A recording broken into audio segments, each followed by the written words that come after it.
반갑습니다. 붓다의 복과 지혜입니다.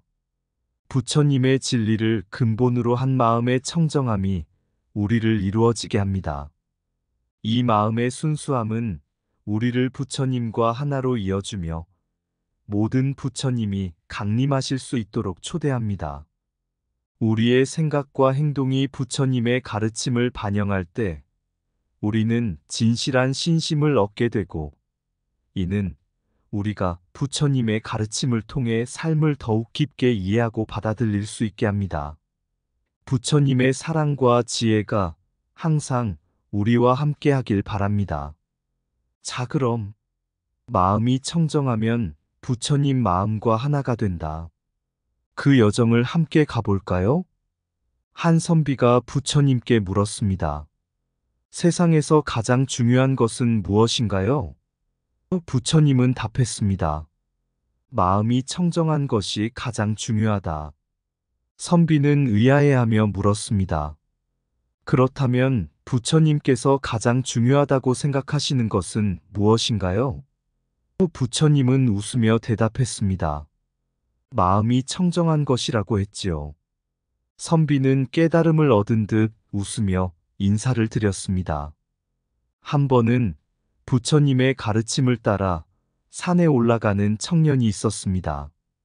그 청년은 선악의 이해와 마음의 청정함을 깊게 탐구하고자 했습니다. 그러던 어느 날, 그는 한 마을에서 호랑이를 만났습니다. 호랑이는 그를 잡아먹을까봐 그를 위협했습니다.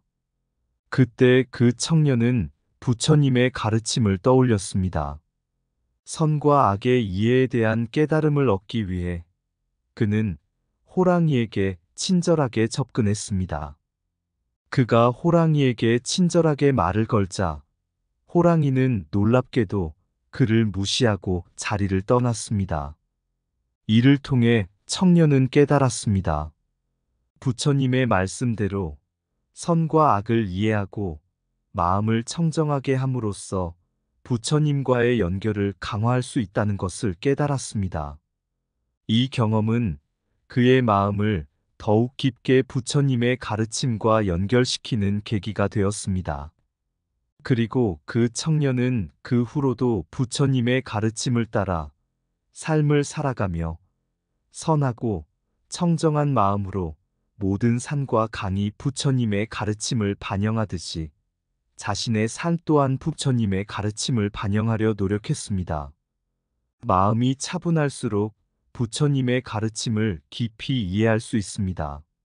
선과 악을 이해하고 받아들이는 마음은 부처님과의 연결을 강화합니다.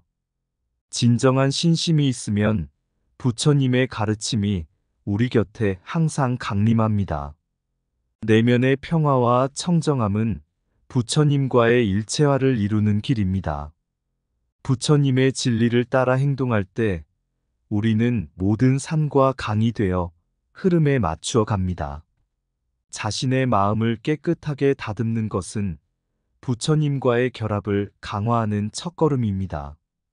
부처님의 가르침은 선악을 이해하고 마음을 다스리는 지혜를 안겨줍니다. 진실한 신심은 부처님의 강림을 이끌어냅니다. 부처님의 진리는 선과 악을 이해하는 눈과 마음에서 비롯됩니다. 청정한 마음은 부처님과의 연결을 더 깊이 하게 만듭니다. 부처님의 가르침을 받아들이는 마음은 모든 것을 부처님의 가르침으로 채웁니다. 부처님의 가르침을 따르는 자는 마음의 평온과 인내심을 얻을 것입니다. 한때 한 스님은 숲속으로 여행을 떠났습니다. 그는 마음의 정화와 자연과의 조화를 탐구하며 숲속을 거닐었습니다. 길가에는 아름다운 나무들이 우거져 있었고, 그 스님은 그 나무들을 보며 생각에 잠겼습니다.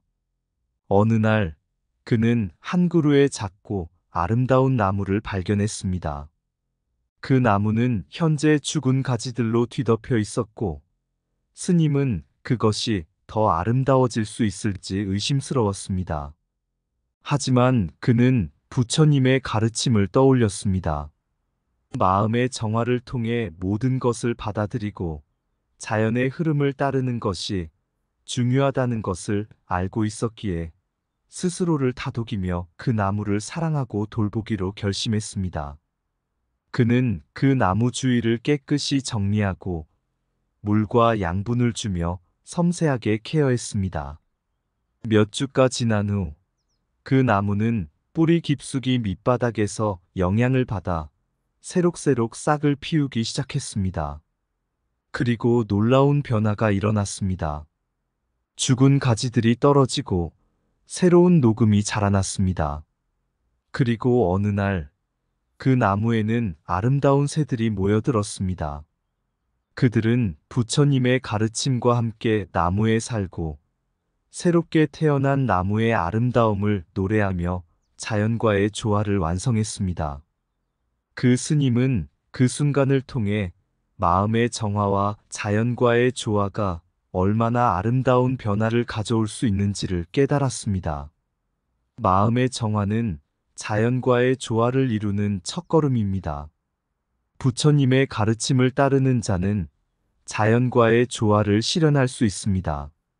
나무를 사랑하고 돌보는 마음은 내면의 평화를 찾게 합니다.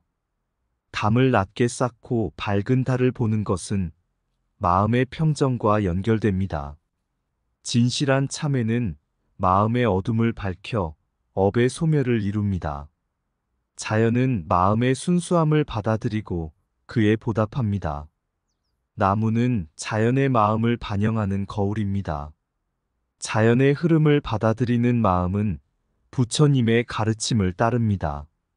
나무를 심는 자는 자신의 마음을 재생하는 것입니다. 담을 낮게 쌓고 밝은 달을 보는 자는 마음의 평온을 얻습니다. 자연과의 조화는 마음의 신비를 탐구하는 여정입니다. 부처님의 진리는 마음의 정화와 자연과의 조화를 통해 발견됩니다. 옛날 어느 마을에 한 스님이 살고 있었습니다. 그 스님은 항상 정법을 믿고 사는 삶을 지향하며 자연의 흐름을 받아들이는 일상을 살았습니다. 어느 날 그 마을에 큰 홍수가 찾아왔습니다. 다수의 주민들은 고통스러워하고 집을 잃었지만 스님은 여전히 평온하게 자신의 마음을 유지했습니다. 이웃들은 그의 평온함에 놀라며 물었습니다. 어떻게 이런 상황에서도 그토록 평온할 수 있나요? 그 스님은 부처님의 가르침을 떠올리며 대답했습니다. 모든 것은 자연의 흐름에 따라 변화하고 있습니다. 우리는 이를 받아들이고 그에 맞춰 삶을 살아가야 합니다. 그 후 홍수가 잦아들고 남은 주민들은 다시 삶을 재개했습니다. 스님은 그들에게 흥망성쇠를 넘어서는 삶의 중요성을 가르쳤고 정법을 믿고 삶을 살아가면 흥망성쇠에 얽매이지 않는다는 것을 알려주었습니다. 그 스님의 지혜와 가르침은 마을 사람들에게 큰 영감을 주었습니다. 그들은 자연의 흐름을 받아들이며 보람 있는 삶의 탐구를 시작했습니다. 그들은 이웃을 돕고 자연을 사랑하며 정법을 믿고 삶을 살아가는 것이 진정한 행복과 보람이라는 것을 깨달았습니다. 정법을 믿고 살면 흥망성쇠에 얽매이지 않는 진정한 자유를 얻을 수 있습니다. 자연의 흐름을 받아들이는 마음은 보람 있는 삶의 시작입니다. 정법을 따르는 자는 삶의 고통을 극복하고 보람을 찾습니다. 흥망성쇠를 넘어서는 삶은 부처님의 진리를 실천하는 것입니다. 모든 것은 자연의 흐름에 따라 변화하며 그것을 받아들이는 마음이 중요합니다. 삶의 보람은 자연과의 조화와 정법을 따르는 데서 찾을 수 있습니다. 정법을 실천하는 자는 어떤 상황에서도 내적 평화를 유지할 수 있습니다. 자연의 흐름을 따르는 삶은 행복과 만족을 안겨줍니다. 정법을 믿고 살면 희생과 보람이 함께하는 삶을 살 수 있습니다. 흥망성쇠를 넘어선 삶은 부처님의 가르침을 실천하는 삶입니다. 자연의 흐름을 받아들이는 마음은 모든 것을 이해하고 수용할 수 있습니다. 삶의 보람은 마음의 청정함과 자연과의 조화에서 비롯됩니다. 그리고 마을 사람들은 그 스님의 지혜와 가르침에 감사를 표했습니다. 스님은 그들에게 이렇게 말했습니다. 부처님의 진리는 우리 주변에 언제나 존재하고 있습니다. 우리는 마음을 청정하게 하고 자연의 흐름을 따르며 보람 있는 삶을 살아갈 수 있습니다. 이제 그 마을은 자연과 조화를 이루며 평화롭게 지내고 있습니다. 주민들은 서로를 도우며 자연을 사랑하며 부처님의 가르침을 실천하며 행복을 찾고 있습니다. 그리고 그들은 항상 부처님의 진리를 기억하며 삶의 여정을 함께 이어가고 있습니다. 그렇게 한낮의 이야기가 마무리되었습니다. 그리고 마을 사람들은 그들의 삶이 부처님의 가르침과 함께한 보람 있는 여정임을 깨닫고 자연과의 조화 속에서 행복을 찾아가는 모습이었습니다. 부처님과의 일체화, 마음의 청정함을 알리는 새. 우리 마음에 부처님께 연결을 놓네. 나무를 심고 담을 낮게 쌓고 자연의 흐름을 받아들이며 보람 있는 삶을 향해 우리 함께 걸어가리. 정법을 믿고 진리를 찾아가며 흥망성쇠를 넘어서는 삶의 길, 부처님의 가르침을 따라 우리는 행복과 자유를 만날 것이니 부처님과 일체화하며 마음을 정화하는 여정. 이 무한한 삶의 바다에서 우리는 영원한 평화를 찾을 것이로다. 이상 붓다의 복과 지혜였습니다. 오늘도 복지구족한 날 되세요. 구독과 좋아요는 붓다의 복과 지혜를 밝히는 큰 등불이 됩니다.